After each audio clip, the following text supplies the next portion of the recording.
कर्पूरगौरं करुणावतारं संसारसारं भुजगेन्द्रहारं सदा वसन्तं हृदयारविन्दे भवं भवानी सहितं नमामि। अर्थात जो कपूर के समान गौर वर्ण वाले हैं, जो करुणा के अवतार हैं, जो समस्त सृष्टि का आधार हैं और जिनके गले में नागों की माला है, वे भगवान शिव माता भवानी सहित मेरे हृदय में सदा निवास करें। मैं उन शिव को बारंबार प्रणाम करती हूँ। हर हर महादेव। भक्तों, आप सभी जनों का हमारे YouTube चैनल भारती वंदनी में हार्दिक स्वागत है।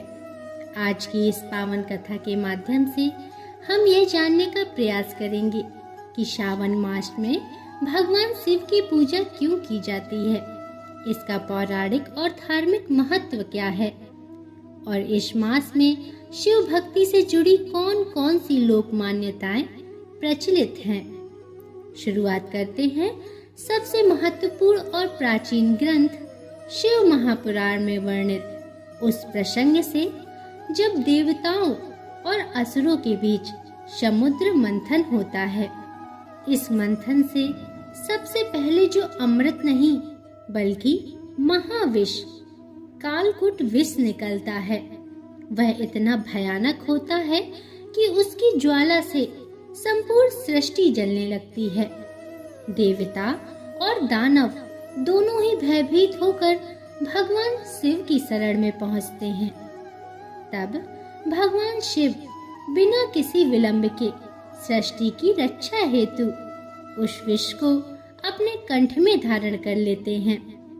वह विष उनके कंठ में रुक जाता है, जिससे उनका गला नीला पड़ जाता है। भक्तों, इसी कारण वे नीलकंठ कहलाते हैं। लेकिन यह विषपान इतना तीव्र होता है कि शिव जी के शरीर में भीषण ताप उत्पन्न हो जाता है। तब सभी देवता शिव जी पर जल की वर्षा करने लगते हैं ताकि उनके ताप को शांत किया जा सके। भक्तों, यह वही समय होता है जब पृथ्वी पर श्रावण मास का आगमन होता है और इंद्रदेव द्वारा की गई जल की वर्षा को शिव के जलाभिषेक के रूप में देखा जाता है।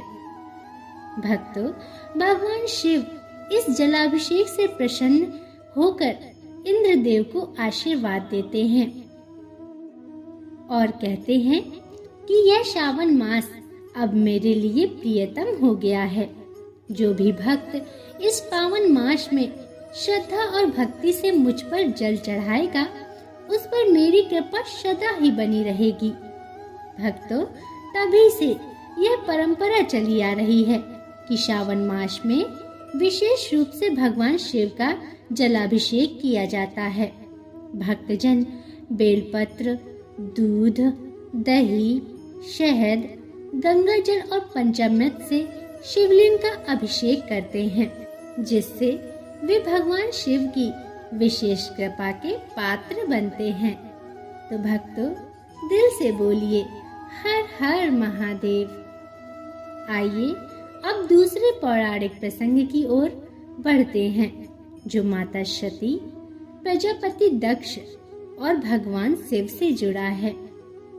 भक्तों, शिव महापुराण में वर्णित है कि माता सती प्रजापति दक्ष की ही पुत्री थी, लेकिन उन्होंने अपनी इच्छा से भगवान शिव को वर रूप में वरण कर लिया था, जिससे दक्ष अत्यंत क्रोधित हो गए थे। एक बार प्रजापति दक्ष ने एक विशाल यज्ञ का आयोजन किया और जानबूझकर भगवान शिव और माता सती को आमंत्रित नहीं किया। माता सती ने यह अपमान सहन नहीं किया और बिना बुलाए ही यज्ञ में पहुंच गईं। वहां उन्होंने देखा कि यज्ञ मंडप में कोई भी शिव जी का नाम तक नहीं ले रहा है और उनके पिता स्वयं भगवान शिव की निंदा कर रहे हैं। यह अपमान सती को सहा नहीं गया। उन्होंने वहां ही यज्ञ अग्नि में कूदकर अपने प्राण त्याग दिए। इस घटना से भगवान शिव को अत्यंत क्रोध आया। उन्होंने वीरभद्र और भूतगणों को यज्ञ विध्वंस का आदेश दे दिया और स्वयं प्रजापति दक्ष का वध कर दिया। इस घटना के बाद भगवान शिव गहरे शोक में डूब गए और माता सती के मृत शरीर को लेकर सृष्टि भर में भ्रमण करने लगे। तब भगवान विष्णु ने अपने सुदर्शन चक्र से सती के शरीर को टुकड़ों में विभाजित किया और जहां जहां वे अंग गिरे वहां शक्ति पीठों की स्थापना हुई। कालांतर में मां सती ने हिमालय राज और रानी मैना के घर मां पार्वती के रूप में जन्म लिया। पार्वती जन्म से ही शिव भक्त थी और जब वे युवती हुई तो उन्होंने शिव को प्राप्त करने के लिए हिमालय की कंदराओं में कठोर तपस्या आरंभ कर दी। पार्वती की यह तपस्या कई वर्षों तक चलती रही। उन्होंने केवल बेलपत्र खाकर दिन बिताए। कभी तपते सूरज में तपस्या करी तो कभी हिमपात में बैठी रही। अंततः श्रावण का मास आया। भगवान शिव उनकी कठोर तपस्या से प्रसन्न होकर स्वयं प्रकट हुए और कहा, देवी, मैं तुम्हारे इस प्रेम, श्रद्धा और तपस्या से अति प्रसन्न हूँ। मांगो, क्या वर चाहती हो। इस पर माँ पार्वती ने कहा, स्वामी, मैंने जन्मों तक तप किया है केवल आपको पाने के लिए।